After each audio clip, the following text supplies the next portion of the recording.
Dr. Lori Verderame, PhD art historian, and we're talking mid-century furniture, which mid-century is when? Mid-century is the middle of the 20th century. The middle of the 20th. You switch centuries and all of a sudden everything gets mixed up, right?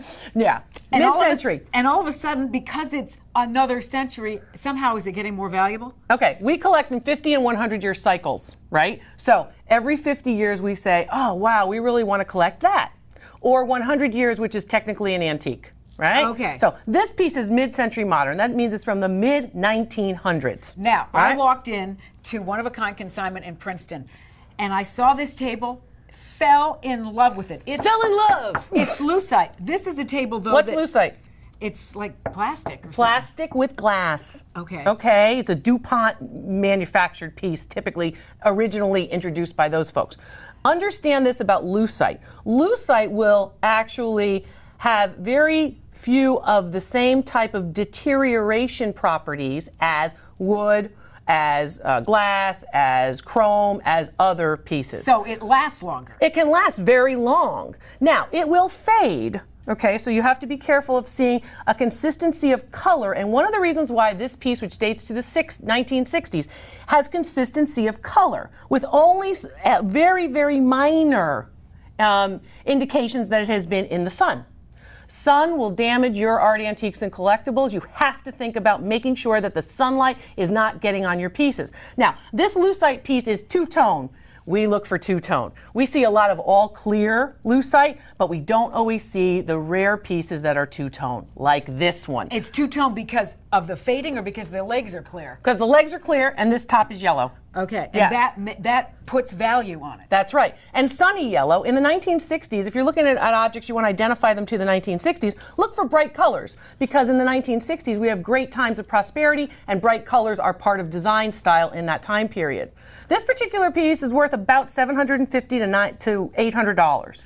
Though somebody 20 years ago could have just get this thing out of my house, I'm sick of it. That's what happens.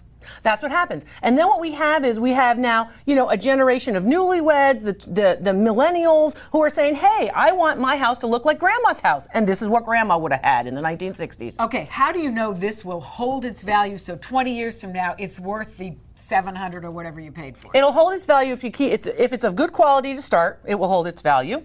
If it is kept in good condition, that means take care of it. Right? It will keep its value. And if you start with usually a name brand, for example. So it doesn't necessarily have to be a name brand piece, but if you have a good quality piece and a piece that's in good condition, it will hold its value long term. Art and antiques usually increase value by about 6% every year, sort of like real estate. Okay, and so to pair it, you might pair it. This looks like something out of Jack Lemmon, Days of Wine and Roses. Right. But you get that mid-century feel, which is apparently really coming back. So don't throw all that stuff out that you want to throw out. And that's right. So don't throw it out. Okay, so say it's not in the best of condition. We love to repurpose, and we want to think about repurposing. One of the ways to repurpose and make it look like 1968, because this is so popular now, my 25-year-old niece wants to wear my 1970 clogs, right? Okay, is cover it with something. Not only paint, but in this particular case, you've got this lovely beckled leather with, again, the nail heads. Not a difficult DIY project for you either. If you don't know anything about doing this, there's lots of online videos, even ours, that you can actually utilize to learn how to do these kinds of DIY projects. You can find that at drloriv.com, and I will also tell you when to sell it and when to save it. Good to know. All right, well, so interesting on the mid-century that's come back into the sort of early century of the next century. That's right. It's all of 50, 100 years. They go so fast. You blink and they're gone. They're gone. Dr. Lori, thank you so much. Thank you so much for watching Value This with Dr. Lori.